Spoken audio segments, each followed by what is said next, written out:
এক ব্যক্তি নাপিতের দোকানে চুল কাটতে গেল। চুল কাটার সময় নাপিত বলল, আমি আল্লাহকে মানি না। লোকটি জিজ্ঞেস করল, কেন?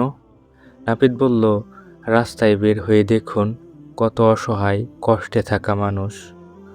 যদি আল্লাহ থাকতেন তাহলে মানুষের এমন অবস্থা হতো না। চুল কেটে লোকটি বাইরে বের হলো। কিছু দূরে গিয়ে সে দেখল একজন মানুষের চুল খুব এলোমেলো ও অগোছালো। সে আবার নাপিতের কাছে ফিরে এসে বলল, এই পৃথিবীতে কোনো নাপিত নেই। নাপিত অবাক হয়ে বলল, আমি তো আছি। লোকটি বলল, না, নাপিত থাকলে ওই লোকটার চুল এমন এলোমেলো হতো না।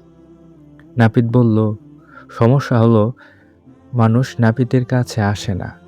তখন লোকটি বলল, ঠিক তেমনি আল্লাহ তো আছেন, কিন্তু মানুষ আল্লাহর দিকে ফিরে আসে না। যদি মানুষ আল্লাহর দিকে ফিরে আসে তাহলে অবশ্যই তাদের অবস্থা ভালো হবে। সুতরাং আল্লাহ সব সময় আছেন। আমাদের উচিত তার দিকে ফিরে আসা, তার উপর ভরসা করা এবং তার নির্দেশ মেনে চলা।